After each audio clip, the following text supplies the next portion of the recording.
Appreciate it. Welcome everyone to our talk, Inspiring the Next Generation, Teaching Tech Girls. My name's David Patrick, and my co-speaker is Sarah Patrick. Hi, everyone.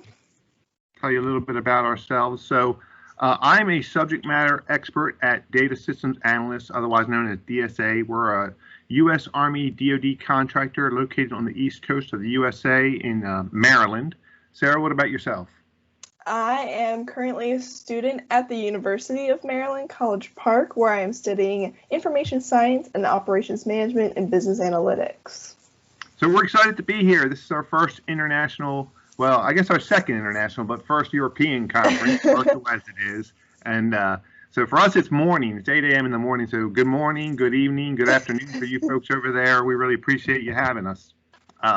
What are the key takeaways that we wanted you guys to get from this talk? We've been doing this talk for a while now. We've been teaching TechGirlz workshops for over 4 years. And what we're trying to do is we're trying to get other people involved, get other people inspired. And one of the things that's exciting about it is that we're using Microsoft technology. So if you're already a Microsoft geek and using things like Microsoft Teams and some of the other technologies we'll talk about, this is a great way to go out and share your enthusiasm and your excitement about these technologies with others. And believe me, you'll find out that sharing it with especially this age group of middle school age girls is incredibly powerful and incredibly inspiring. So these are the takeaways. We want to teach not just to share, but to learn ourselves, learn the technology, learn from the girls. You'd be surprised what you learn from these young ladies. It's about the ride, not the destination. So, you know, when we first started off, it was like, okay, we did this, we got them taught, but it's not about, you know, finishing one workshop. It's about experiencing the workshop and what we get from actually doing the workshop. And again, it's sharing to be inspired or to inspire the girls, but also be inspired ourselves. So, Sarah, tell us a little bit about TechGirlz. Sure. TechGirlz is a nonprofit organization dedicated to creating that spark of interest for those middle school girls that you're saying to pursue tech. So there have been many studies done that middle school age is crucial because when girls enter that age, that's when they start getting interested in tech. But due to lack of role models, lack of mentors, lack of real life examples, they're going to lose that interest once they exit that age. So it's really important to reinforce that they do have it because we are still experiencing that gender gap in the tech community, and we want to make sure we empower those girls. And if they are interested in it, then they should be encouraged to pursue it instead of being let down and from all the other problems that we are experiencing. So TechGirlz is really awesome, and they provide these free hands-on workshops that anyone can adopt and learn because they provide the slide deck, the curriculum, everything you need to teach the workshop. You just have to find the girls to come attend, and once you teach it, they'll learn all this new stuff, and it's real life. It's definitely something they'll use in the future. We've ran a bunch of awesome ones, and yeah, they're just out there to really inspire these girls to keep on using tech and hopefully pursue it as a career. Yeah, Sarah, you mentioned that we run a bunch of awesome ones. You know, these one of the things that TechGirlz gives to us that helps us to do these workshops is these tech shop in a box. And there's a bunch of them. There's what you can code, podcasting. This is just 6 of the, I don't know, hundreds that I think they have. I mean, and we're going to talk about some of the ones that we did. We've even made some of our own. We'll talk about some of the ones that we've made. But the benefit of working with an organization like TechGirlz is that they give us the curriculum. So we didn't have to think about, oh, you know, what should we be, you know, what should a workshop entail for young ladies? What would they be interested in? How difficult should it be? These 1 stars determine the level of difficulty. So they have 2 stars. I think they have 3 stars, and you can really have a, you know, your choice of, you know, well, I know a little bit about, you know, I'm interested in the newsroom area. So there's a TechGirlz workshop on newsroom story production. We did that one. That was a lot of fun. Let's talk about our team. So this is the beginning. Is this from the beginning, Sarah? Is this one back 4 years ago? Yes, very first workshop. So you can see I'm down there in the front. Sarah's in the back. We've got our vice president, Kathleen Kirk. She was having executive support really helped our team. Tracy Schreiner, our chief learning officer, and then a whole bunch of participants and other volunteers. This was WordPress workshop. Sarah, tell us a little bit Yes. about the first one. Sure. So the very first workshop we ran was creating a website using WordPress, where there's this platform called WordPress where you can create a free website, or many other places actually use it to publish their actual website with just a little bit of money. So we wanted to get them started with a free website. And when I was first approached to lead this workshop 4 years ago, back in 2016, I was terrified. Public speaking was not my thing. I was just a sophomore in high school. And at that point, I didn't really know what I wanted to pursue myself. I knew that I was interested in the STEM world, but not exactly what. So I wasn't even sure if this was my cup of tea. But I decided to take on the challenge. And I see oh, you said she was voluntold. Yes, I was. But I took on the challenge. I learned the material, and I was very nervous to teach my first one. So I'm saying this in case any of you are interested but are worried about the first one. For me, I was worried about myself being too nervous, but also the girls maybe just not being interested. We went to our local Boys and Girls Club in my county, and it was like where the kids go for after school. So I was worried this was going to be a little bit too much like school for them. But was I more wrong? These girls were so into it, asking questions, like thinking of these ideas that were beyond what I thought middle schoolers were thinking of. I made my example website about cats because I like cats, and I was like, oh, sure, middle school girls probably like that too. But they were making theirs on topics such as social injustice and their passions for music, or much deeper topics than I had expected. And these girls were just so excited that even beyond their questions, they would just raise their hand. I'd be like, hey, what's up? They'd be like, I just want to show you my website. And I'm like, oh, like, I would love to look at your website. They were so excited, and that's why it's so rewarding to hold these workshops. They always they learn so much, but they are so excited from it. And it's too bad whenever we end these workshops, we're like, okay, bye, guys. And they're like, wait, but we want to keep working. When are you coming back? I love it, and that's why we've been doing it for all these years. Yeah, and you talk about some of the, one of my favorite was this one. This was a workshop that we did called "What's in the Computer." So you can download the curriculum from TechGirlz, and they walk you through. If you've got some old computers, it works best. We did our first one with new computers. That didn't work out quite too well. But basically, you walk the girls through taking apart a computer and identifying the different parts. And you see there, the young lady has a hard drive in her hand. Taking apart, they do great at. Putting back together, not so much. So old computers are the best. And once they got started, I mean, you couldn't stop them. They were Sarah mentioned, so into it. There's three girls. Well, we made a game out of it. Sarah, I can't remember. What exactly did you do? Yeah, so after the first time we ran this, we saw that they were just so excited to pull out all the pieces, and they weren't just ripping it apart. They pulled it out. They're like, what's this? What's this? But they wanted to know everything. So we had to make it a competition of who could find the piece we were looking for the fastest, so just one at a time. And when they were done, to put the lid on so we know that they got it first.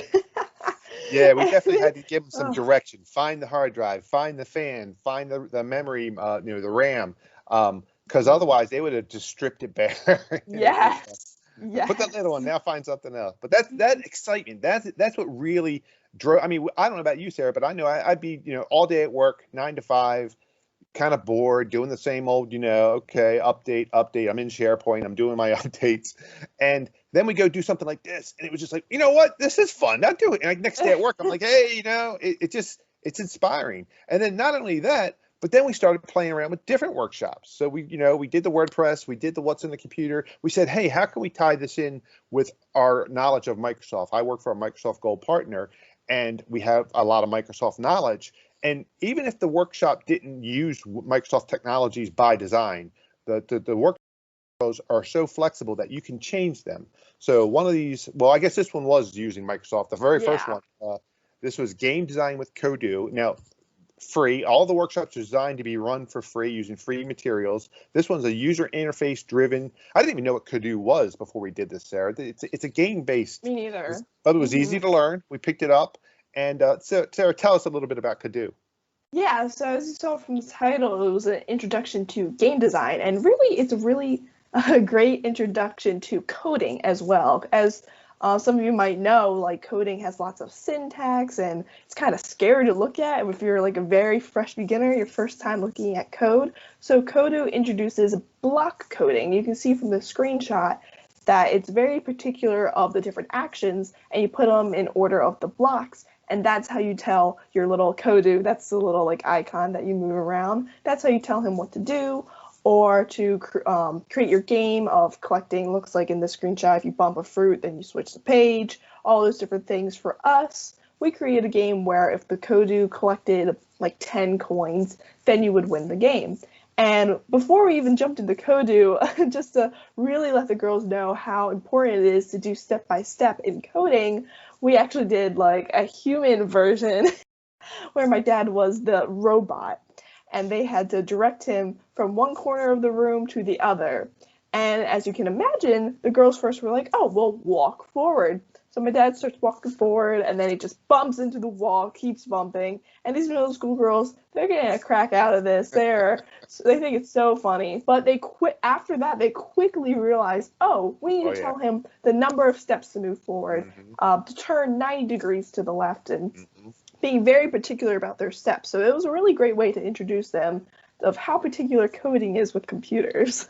And they learned really, really fast. You said, I didn't bump into the wall, I think maybe the first time. And the exciting part was once they picked up sort of the syntax and how to put the blocks, their creativity came into play because they create these worlds. Kodu has this whole world building environment. And you can see this is an example where there's a lot of terrain that's put down. And Sarah, you like to talk about that one problem that they always ran into. What is it? What did they do wrong? Not wrong, but what happened to a lot of times when they're building these worlds? Yeah, so a lot of these girls, designing is fun, and with the terrain you can create like hills and make ponds and all that stuff, but if you don't make the hill area enough for your pond, you can easily flood your world. So girls are constantly trying to fill up their pond and their whole world would just be flooded underwater, and they thought it was funny because they knew how to undo it. And I think some of the girls did it on purpose, actually. But it's like unlimited possibilities to design these worlds. And then Kodu also provides worlds given, and that gives the girls opportunity to explore like the possibilities you can create with it. But also there's tutorials and also just like pre-designed games for them to get used to what Kodu is like. Yeah, and so Kodu was a blast. They learned a ton. We thought, what other workshops could we work with? And I mentioned the newsroom story production. This one was cool. This one was one of those curriculums from TechGirlz that did not use Microsoft technology, but we adapted it to use Microsoft technology. We thought, hey, let's teach the girls not only how to put together a newsroom story, but also how to use Office 365, it's a real world skill. We'll teach them Word online, PowerPoint online.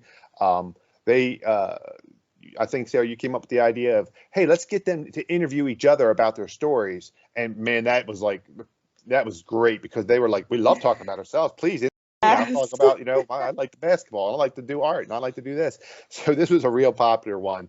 But again, because we adapted it to using a Microsoft technology, it was kind of twofold benefit. Not only did they learn a good life skill of putting together interviewing and listening and taking notes and all that. One of the benefits from Microsoft is that you can get Office 365 for this purpose for free, and there's a number of ways to do that. So if you're a academic, if you're a student or faculty, I teach at the University of Maryland. Sarah attends the University of Maryland, and we both get Office 365 for free through the university. But you can also get it as a trial. So if you just want to sign up, and then you can use that to run the workshop.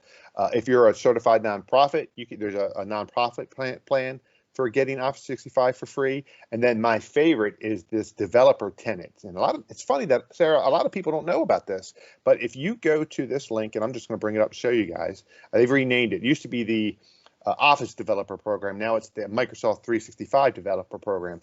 But this program gives you a free, renewable 90-day Microsoft 365 E5 developer subscription.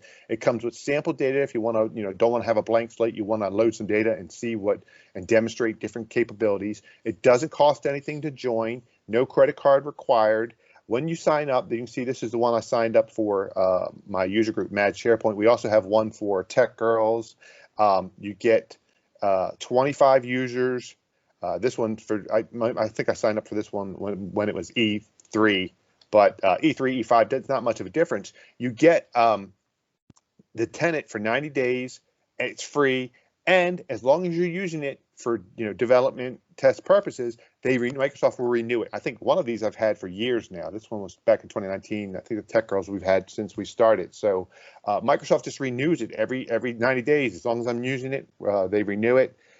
It's a really, really great benefit.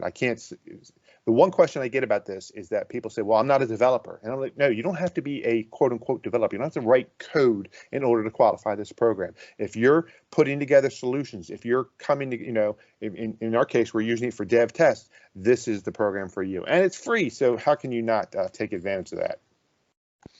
What are some other past workshops with Microsoft technology? Sarah, this is one I know you like a lot because of the whole world record that we set. Tell us about this particular workshop. Sure, yeah. So unlike Kodu, the next step was to actually introduce girls to some real code and some syntax and all that good stuff. So we used Visual Studio Code to teach the girls basic HTML to create the first website. Very basic website, but it was a website. And we love Visual Studio Code because it has IntelliSense, color coding, it's real world skills. I'm currently using VS Code for many of my classes currently, and it's free. That is what's most important here. And then, yes, the hashtag CODEBREAKERS refers to the world record TechGirlz set, which we helped with back in 2019 for the most girls coding at once. So I believe we have a little video here about that event. Yeah, and I don't think I've got the audio on, but I'll just narrate it. So let's play. So it's a quick, it's a little under 2 minutes. Basically, it talks about the all the different people that were involved. Can you hear that, Sarah? Is audio coming through? No. That's okay. It's pretty loud anyway, so it's just music. This is Tracy Wilson-Rossman. She's the founder of TechGirlz, and she's talking about how we set, or it was an attempt to set the world record. This is one of the locations. There was 22 locations, multiple trainers, multiple attendees. I think it was 342, Sarah. Is that what the final number was? We'll see at the end of the video here.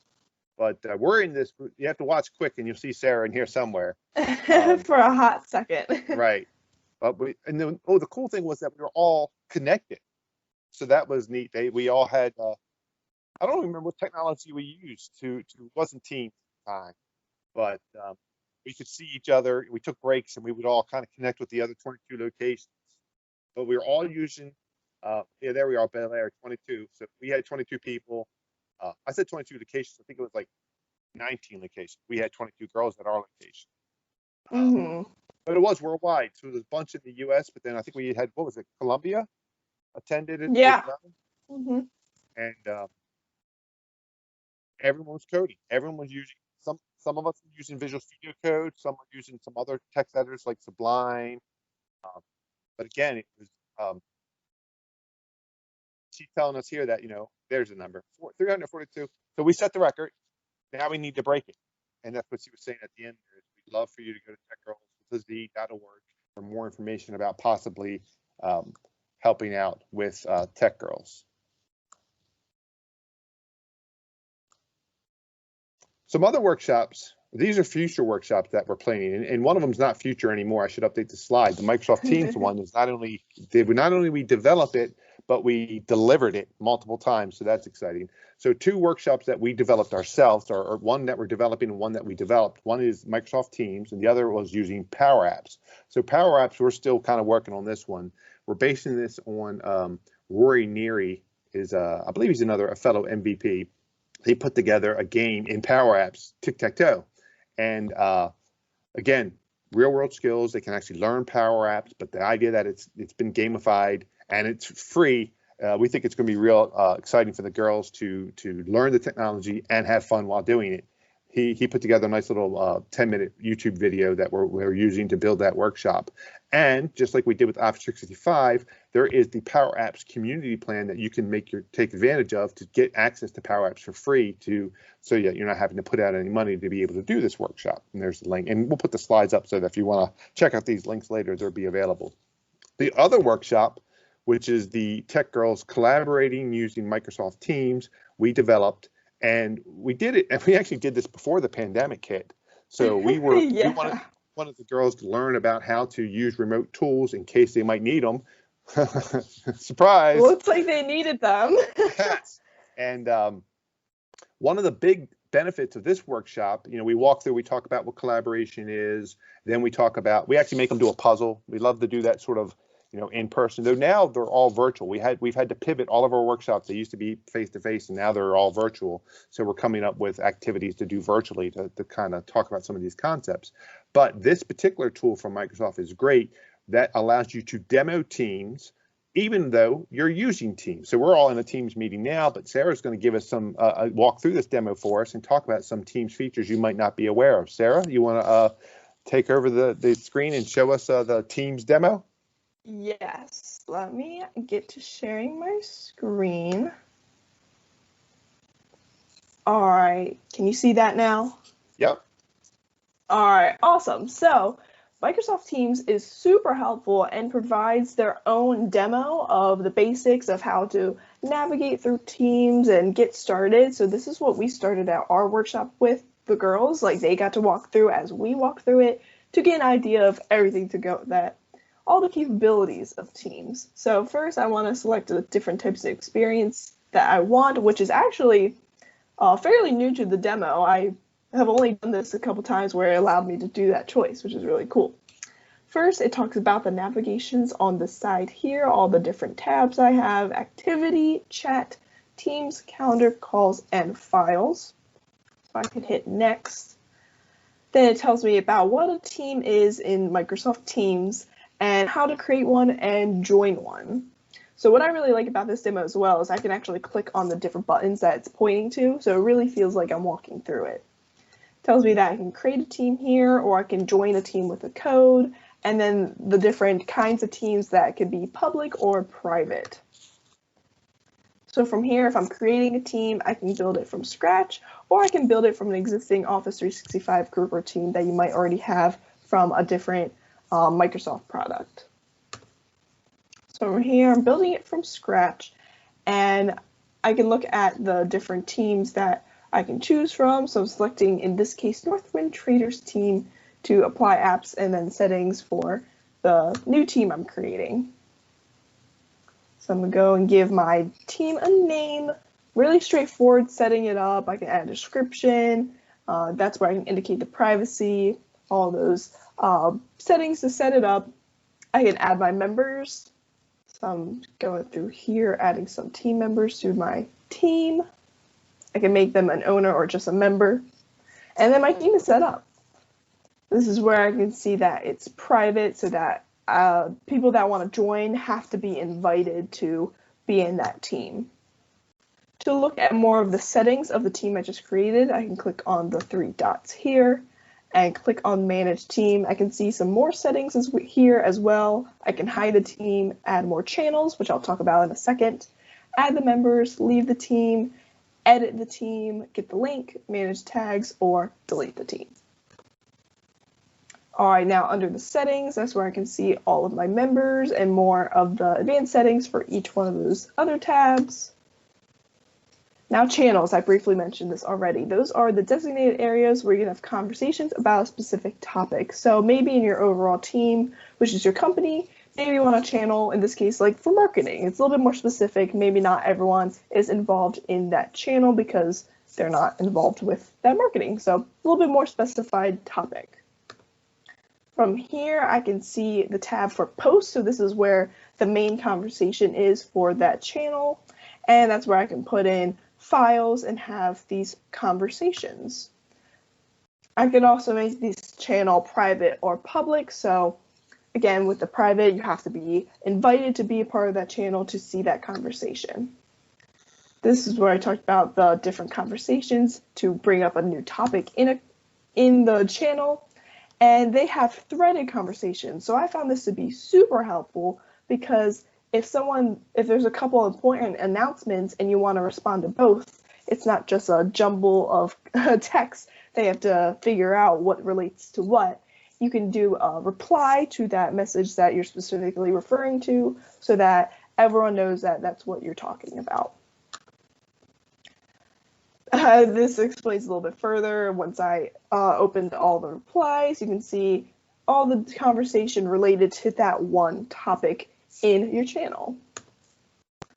From here, when I add a message, I can use the @ to tag someone, and that gives them a notification that they've been tagging the conversation and that it's particularly important to them. So from here, I'm going to tag Diego to make sure that he gets this notification. Do the check mark so that it will send. And now Diego's going to get a notification because I added him in the message. And on my end, if someone @ me, I'm going to get this red @ on the right-hand side here. So when I'm scrolling through a conversation, I can clearly see what messages I've been tagged in. So this is really cool. You can translate messages if you're talking to someone who might not speak the same language you are. So in this case, Diego's responding in Spanish. I don't know Spanish. So I'm going to click on the ellipses here and translate it to English for me. So sharing files, you can send this right into the Teams chat and it saves it under this Files tab up here. So I can send it in here and then now all my team members have access to it and can edit it live in Teams.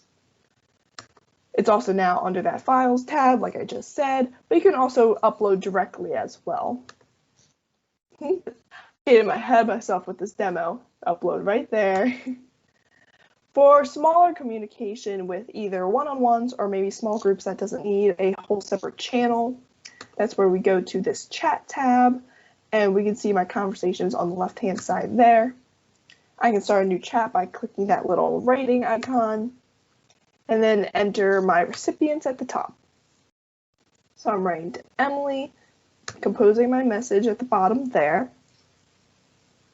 And it has text editing, rich text editing options as well. So that's cool to add bold, italicize, anything that you need to really get your point across. And then I'll send it. And then also for group chats, smaller conversations that don't necessarily need a team. You can name the small group chat so to keep organized of what that conversation is talking about. And then you can also pop out these chats for multitasking. So you can create a separate window and have your window of what you're working on and still be able to see that conversation. And that's it for basics. This is really straightforward and easy to walk through. Teams also provides a couple other demos, chats and meetings, tips and tricks, and then also for the mobile version. So I highly recommend checking this out. Even if you're not planning to run this TechGirlz workshop, but you want to get more familiar with Teams yourselves, this is super helpful to navigate it and know how to click through everything. And it's really cool that it simulates like actually sending a message and things like that. Yeah, and one of the things that we noticed, we've been using this demo for a while now, is that it updates. It's cloud-based, so every now we'll do it, and there's a new thing like that translation feature. I hadn't seen that before, so we're actually learning. Right. Like, oh, okay, I guess that's out for general availability. Let's go, investigate it, and as everyone can see, we're able to use that tool inside of a Teams meeting, so we're able to use, as Microsoft likes to say, eat our own dog food. We can use the tool to demonstrate the tool, so that's pretty cool. I'll go ahead and grab the screen back from you, Sarah. All right. Can you see my screen now? Yes. All right, excellent. So yeah, this is a great tool. Again, it's teamsdemo.office.com. Before we move on and talk about what we did over the summer, I want to talk a little bit more about what we do with some of the other things that we do in Teams. So the other thing that is really helpful, especially in our Teams workshop, is where we use, again, we deliver the workshop using Microsoft Teams. We tried a couple of other real popular, tools. I won't name any names, but we tried some other ones, and they are okay. And I know some of the tools have like breakout rooms, and Teams is getting breakout rooms, but we didn't really find that Teams was lacking as far as features. I don't think any of the other collaboration tools really blew us away versus Teams. I mean, Sarah, I think we were able to simulate big breakout rooms just by having multiple meetings. And Sarah figured out that because then you were using it even at school, right? As part of your you can have what 4 different meetings going on at once and just put them all on hold. So as you exit one Yeah. meeting, going right, but 4 is the limit, or it was the limit when last time we tried it out. So Yes. you know, the other thing that we've been able to do with the ladies is this is a browser-based version of Teams. So we're using the app to actually have a meeting with everyone right now, but you can be in a different whole nother tenant. So this is my Mad SharePoint user group tenant. I have a user group called Mad SharePoint, and Sarah and I can use that to demonstrate. This is an example we were doing earlier where we were demonstrating, using GIFs or GIFs, however you pronounce that, stickers, emojis. And then the one that we love to show the ladies is actually putting up a file in this is in a chat, and then editing the file and doing that live multi-authoring. So that really, this is one we did where Sarah, she mentioned me, so I could see that I was asking her to take a look at my syllabus, and she made some changes, and I could see her little icon dance around as she was making the changes, and I could also make changes. This particular demo, the girls love it. They love that we're collaborating live. They can see, you can have, I don't know what the limit on how many authors you can have at once, but I know at my job, we have 20 authors in a document at one point in time. But not only do the girls love it, we also give this talk to the local community. We gave this talk for the Northeast Maryland Tech Council, which is a community of professionals. And they were blown away by this. Remember when we did that talk, Sarah? And they said, whoa, pause, go back to that demo you just did. Yes. We did not know this was the fun. And here's the funny myth or misunderstanding about Microsoft Teams is people think that it's Teams or SharePoint. Which one should I use? Do I use Teams or do I use SharePoint? Do I co-author in Teams or do I co-author in SharePoint? And we're like, wait, what?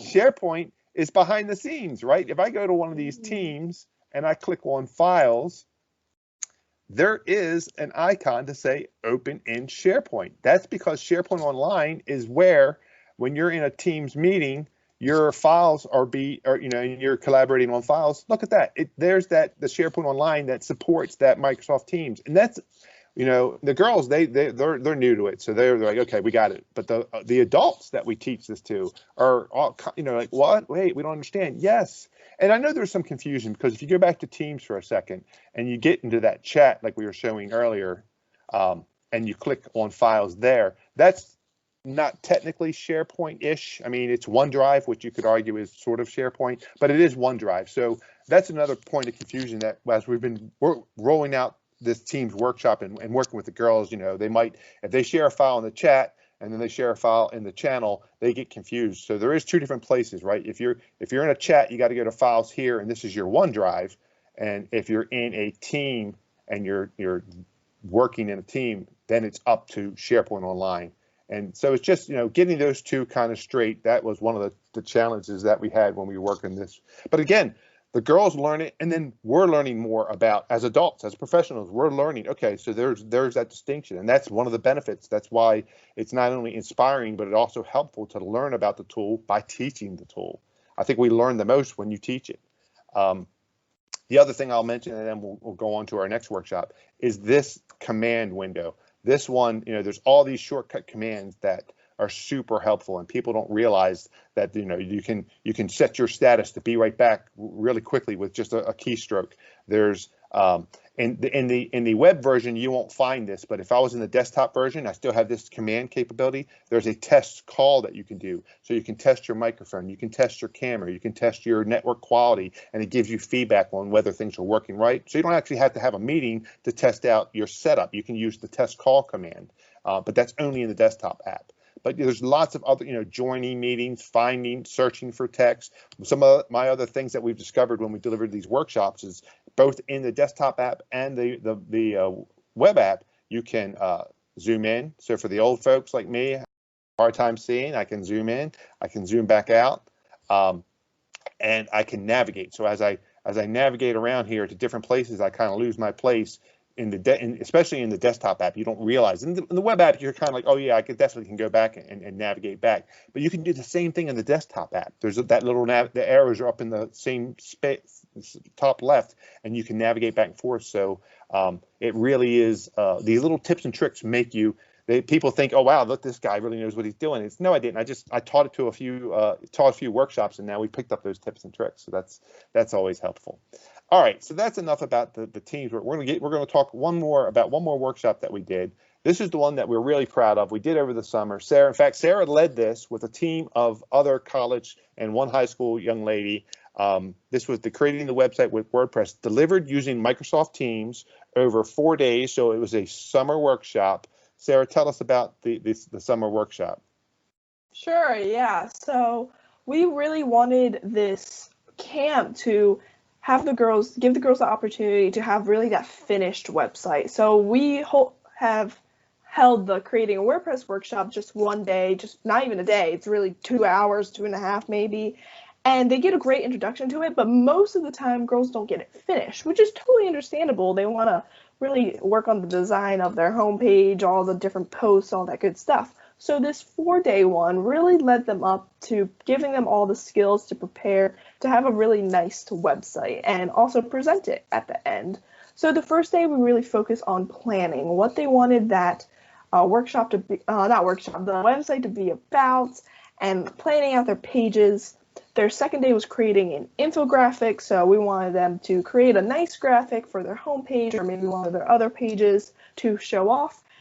Day 3 was what you're seeing now, the agenda of doing actually WordPress, which was probably their most technical day, learning to create all their pages, the different posts, designing their homepage, all that good stuff. And the last day was finalizing everything they wanted, learning some presentation tips, and then actually presenting their website to the rest of the girls. Yeah, and they loved it. Sorry. I know. I think what amazed us about this was I was so worried about teams not supporting this, or the girls having a hard time learning Teams and it being more about getting technical difficulties.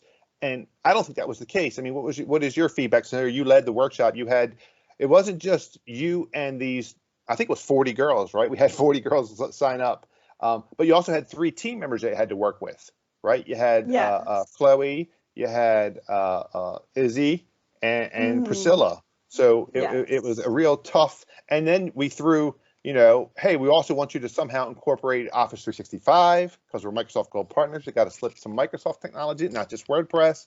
We asked you to throw in, because we took that one workshop and made it into 4 days. So we had that flexibility to add other technologies and introduce the girls to some additional technologies.